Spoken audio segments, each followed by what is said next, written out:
Hi, guys, and welcome to tonight's installment of the Killer Author Club. We have a great show for you tonight, so hold on, hang tight, and we will see you on the other side.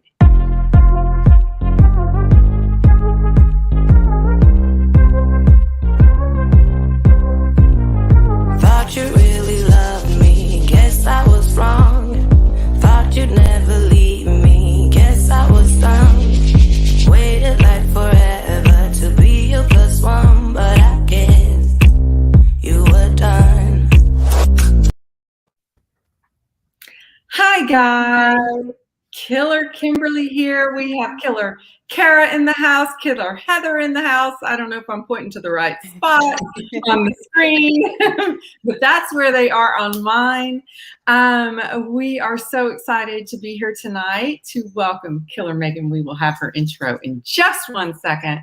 But first, a reminder to put all your questions in the comments because we will be taking questions from you guys for us and for Megan, and we will also be pulling the winner of the giveaway from the questions. We will get to that in a little bit as well. Please remember to subscribe to our YouTube channel. We will put that in the comments, the link to that. And also, please follow us on all of our Facebook pages to be eligible for the giveaway. So, as you know, we are the Killer Authors, and we are fictional killers in fiction only, but we do write, suspense, thrillers, and we love to talk about why we kill, who we kill, how we kill. That's what we are talking about tonight, too, with Megan. So, before we get to that, I just wanted to say one of our Killer Authors has a audiobook release. I think it came out. Did it come out yesterday? Today. Oh my gosh, today. Kara, congratulations on the audiobook release of The Goodbye Year. Thank you. Yes, thanks so much. Yeah, so we're going to talk about that a little bit later in the show as well. So, Heather, do you want to introduce our guest? I do, but Kimberly, we can't forget your great news. You and your co-authors of Young Rich Widows recently hit #1 on Audible, and absolutely amazing. So congratulations to you and your crew. And if you out there, if you haven't checked out Young Rich Widows, you have to. You're in for a treat. It's fun. And it's free for Audible subscribers. If you're a member of the Audible, it's free for you. So definitely download it. Yes, congratulations. Thank you. Megan, we are so excited that you are here with us tonight. We just love this book. We've got the family plot, and so we have so much to talk about. But Megan is the author of Behind the Red Door and The Winter Sister. She has taught creative writing at both the high school and college level, and is the managing editor of 3 Elements Literary Review. She lives in Connecticut. So Megan, thank you so much for being here. And let's talk about the family plot. I'll give everybody just a little snippet into it. It's about a family obsessed with true crime. I'm one of those people as well. And the family gathers to mourn the death of their patriarch in their family. And so we meet Dahlia, who, after being away for many years, comes back home to reunite with her family and mourn their father's loss. But, the Munsters really don't have anything on the Lighthouse family. I mean, obsessed with true crime. Even so much so that Mama Lighthouse would reenact these crime scenes for her children. So they grew up in this really unusual family. But Dahlia comes back, and lo and behold, they find another body in their father's plot. The body of her twin brother, Andy, who has been killed with an axe to the head. So that's where the big mystery begins. We want to find out who did it, what's going on, what secrets this house holds. So thank you so much, Megan, for being here. We have so much to talk about. Thank you so much for having me. This is so fun. I'm so excited to be able to talk to you guys. Well, we're excited too. You know, if this family, I mean, I know they eat cookies, and I know one of the brothers, Charlie, drinks, but so you have to have Kara here introduce your killer cocktail. Yeah, and we love the name of it. So Megan is bringing us tonight the sugar cookie murder teeny. That is so fun. So inspired by the family plot, of course. And so I don't know, Megan, can you tell us how a little bit about it and also why it's red around the rim of your martini glass? Yes, well, when I gave the recipe, I said you could use food coloring, and then tonight I realized I did not have food coloring to have a little murdery aspect, so I used some red sugar crystals around to give it that, to make it go from a martini to a murder-tini. But the reason why I chose this drink to go with this book is because so these characters, as you mentioned, are pretty offbeat, and they've lived a much different life than most people. And the mother, like you said, she grew up teaching them about these true crime stories. She showed them documentaries. She had them read newspaper articles. She made them do murder reports instead of book reports, where they would give their own theories about how cold cases might have, what the thing might have been. And so when this happens, they have this horrible realization that the brother, well, for the mother, the son that they thought was missing for all these years, and they thought he had run away because there was this note that seemed like a runaway note at the time. When they realized, no, he'd actually been murdered, all the siblings and the family react in very strange ways. The eldest sister, decides she's going to make a crime scene diorama depicting her brother's death, because this is something she does on Instagram, and it's really popular. But now she's going to do it with her brother. Dahlia's older brother decides he's going to create a museum out of their house, their big mansion, and put on display all the weird, like, true crime curriculum things that they had, basically. So their murder reports, portraits of famous murder victims that the sister painted. They would have these honorings for them, and so the candles involved with that, all these things.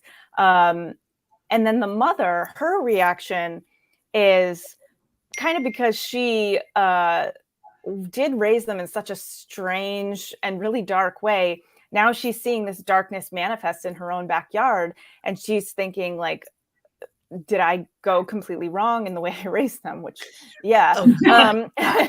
Well, and so she kind of goes in the complete opposite direction and just starts, like, feverishly baking cookies. And she's never baked cookies. So she's burning all these cookies, and there's smoke coming out of the kitchen. And the adult children are all like, what are you doing? We don't understand what's going on.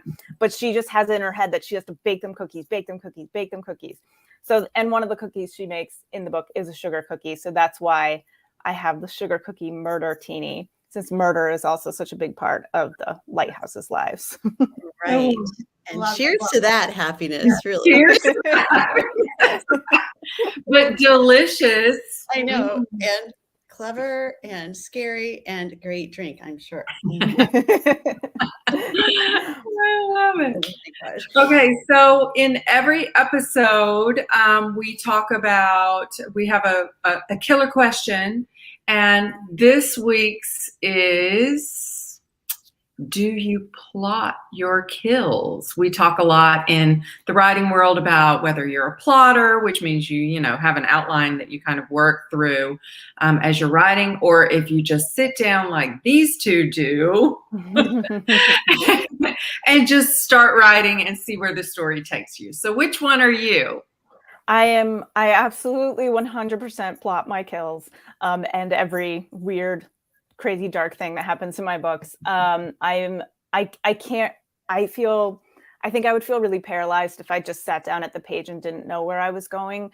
So my process is always, once I come up with the premise of the book and have a sense of who the characters are going to be, I have to think of the answer to the mystery, the who done it, who did it. Mhm. And once I figure that out and how that's going to play out and why it happened, then I think of, okay, what would be a good midpoint that's going to set the characters off in another direction, or be an interesting reveal, or be a twist in the story.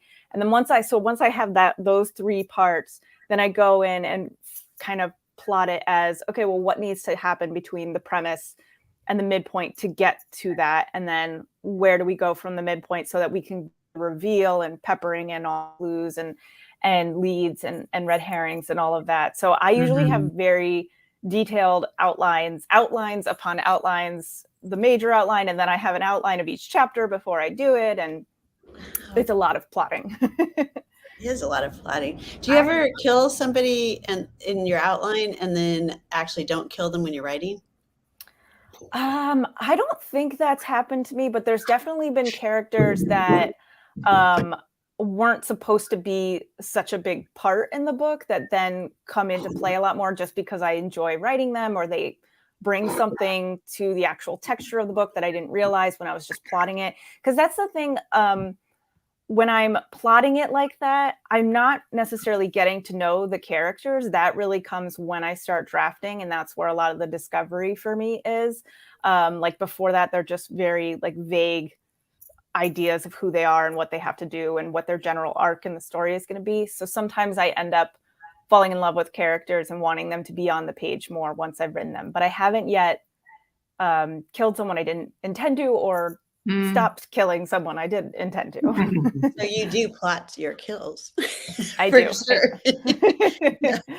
So when you say detailed outline, like how many pages? How detailed? Do you have it like chapter by chapter, scene by scene?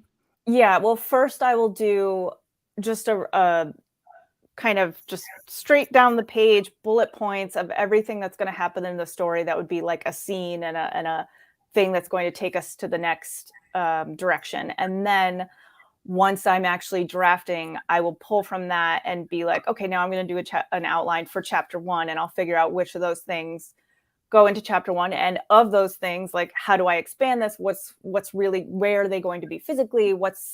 I'll write in some dialogue when I'm outlining the chapters. Like it actually becomes pretty detailed, like a couple pages single spaced for a chapter outline. And which is really, it's like a lot of just pre-writing. So then when I'm drafting, I end up taking, I mean, most of the time the outlines themselves are just garbage writing, but because it's just going so fast. Right. But I do end up taking some things directly from that. If a line like ended up coming out pretty good, then I might use that.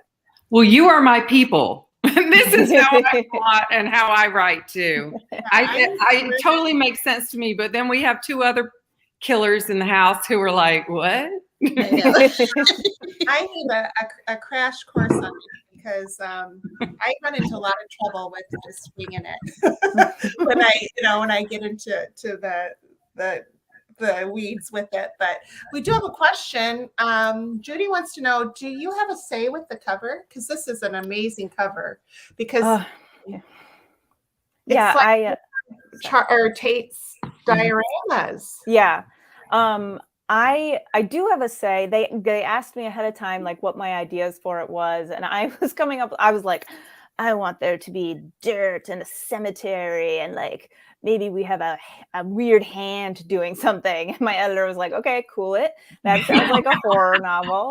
And so she was like, I'm really interested in doing something that speaks to the diorama aspect of the book. And if anybody follows me on Instagram, you know that I have this Mini Monday series because I love miniatures. So I was immediately like, yes, do something mini on it. And then they came back and gave me two different cover drafts. And it was one other one that was another like mini house, but it wasn't like this. And then it was this one.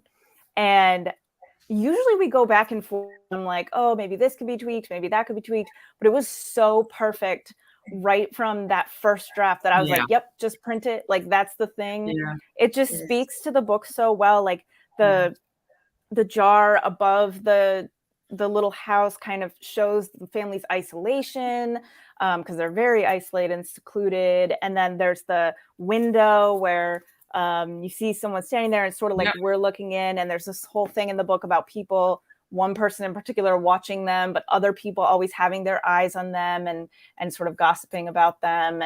And so it just like, I just love it so much. It's like my favorite cover that I've had, and like, I'm biased, but my favorite cover in the world. And I'm just so grateful that they did such a beautiful job. So and it kind of has like that gothic vibe that the book has too, don't you think? Yeah, I love it. Absolutely.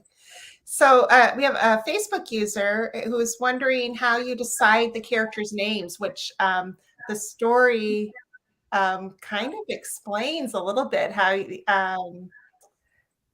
the characters got their names. So can you tell us a little bit more about that? Yeah. So usually for my books, the names just come to me and I have no say in it. It's like, it could be a name I absolutely hate, and I'm like, oh, I don't want to deal with that name for 300 pages, but it's like, it's there, it's stuck, it will not become something else. But for this book, because it tells you in the very first paragraph that the main character's parents named them after famous victims of murder, I knew I did have a say in this because I had to choose which victims of murder would be used. And so I wanted to use ones that, because obviously this book would appeal to fans of true crime, but I also wanted people who don't necessarily have a relationship to true crime to get something from it too and to enjoy it.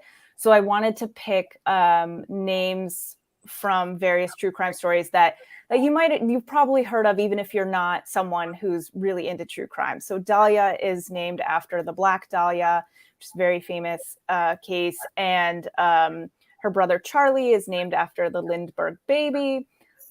Tate is named after Sharon Tate from the Manson family murders. And Andy, the brother who ends up being murdered, he's named after Andrew Borden, Lizzie Borden's father. And so that's another kind of creepy thing, that he ends up killed with an axe, and Lizzie Borden's father was killed with an axe. His namesake. So happy. Got to tell us about your research process for this. Were you like immersed in death as you? I mean, you listen to all the podcasts, look up all the or do you find that fascinating anyway? Yeah, I mean, I do have a strong interest in true crime anyway. So a lot of tons of true crime references in the story, because sort of the language of these characters, that's what they've grown up with. And so I already knew, like, a lot of the references that are there, I already knew, and I was able to put them in just from my own interest in those stories or knowledge of those stories.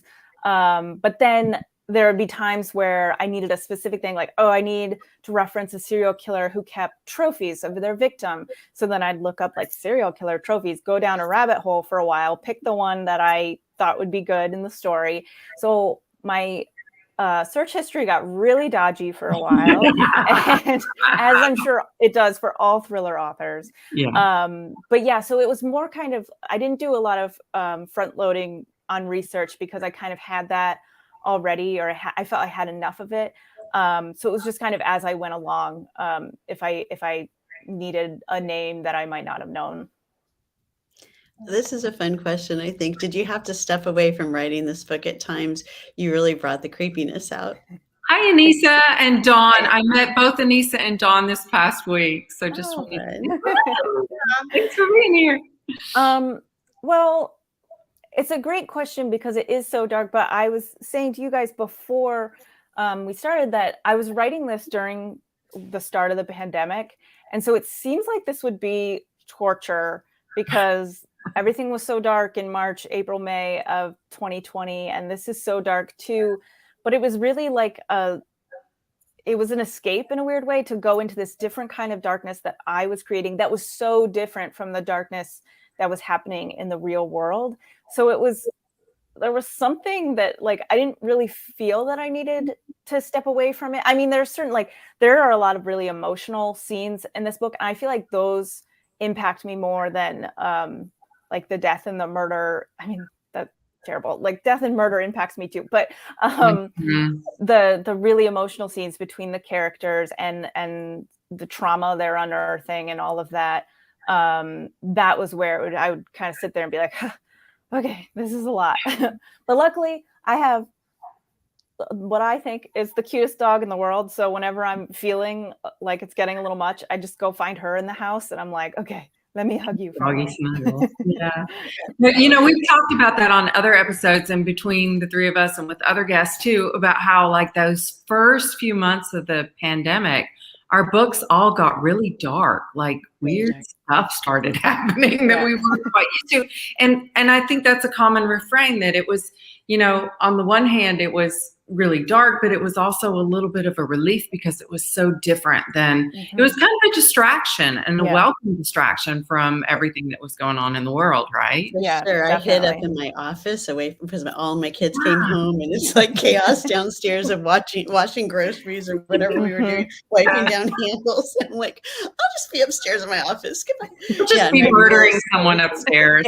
I'm on a deadline, but you know.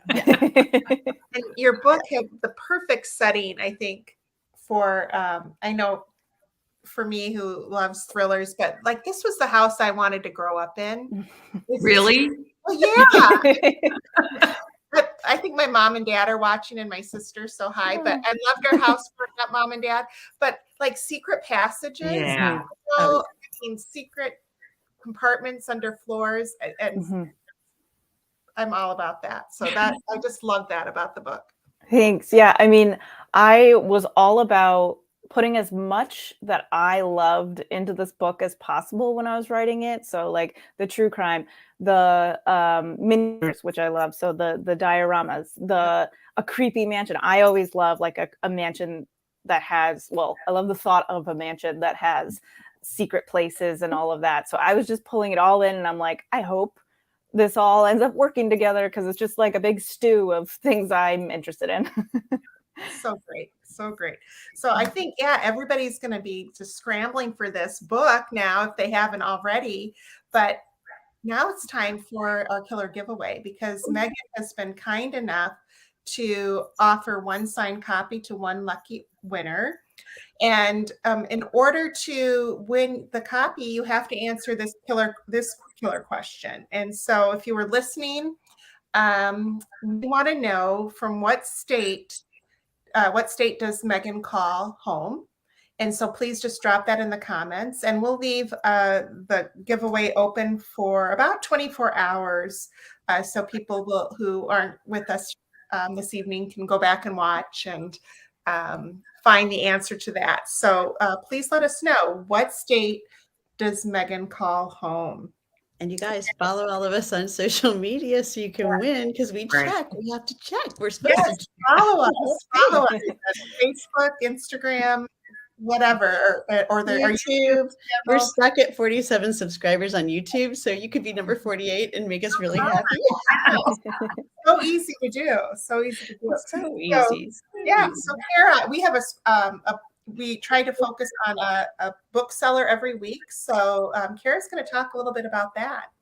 Yeah, this is so cool, Megan. So Megan, of course, suggested Barnes & Noble because the Family Plot is one of their picks of the month this month. So that's so exciting.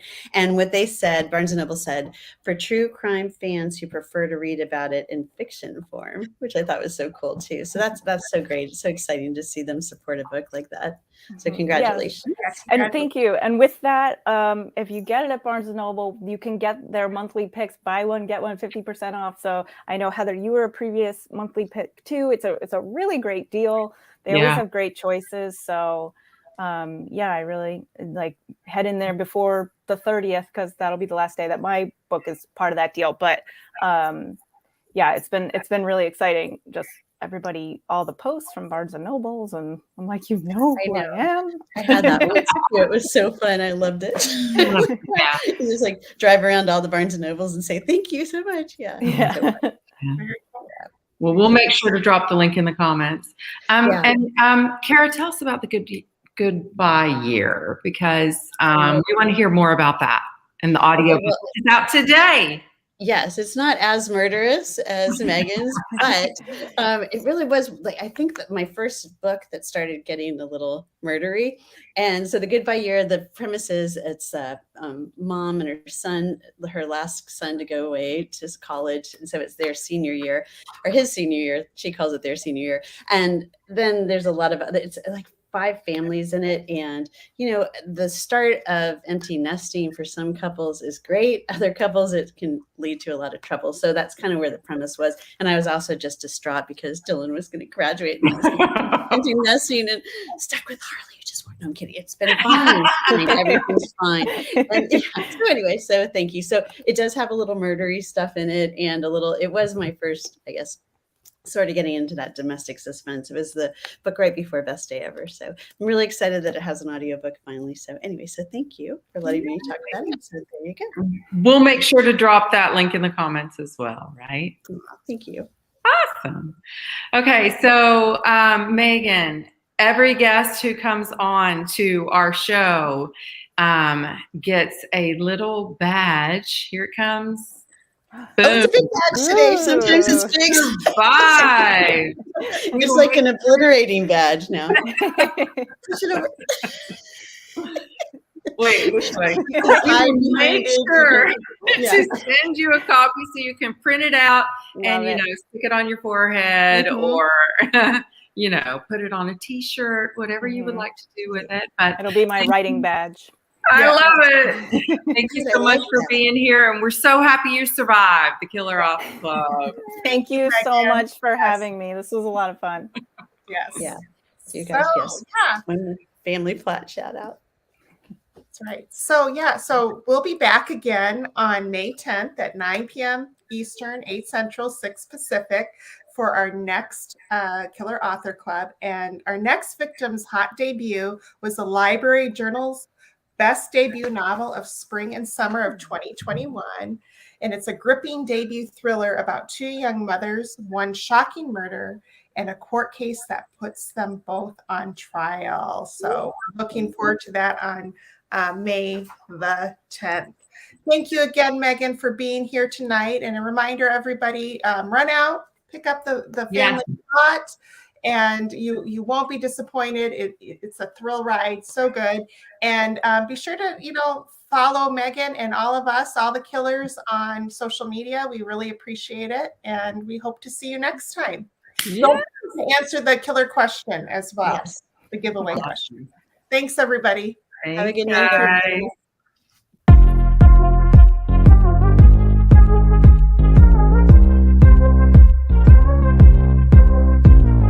Thought you really loved me, guess I was wrong.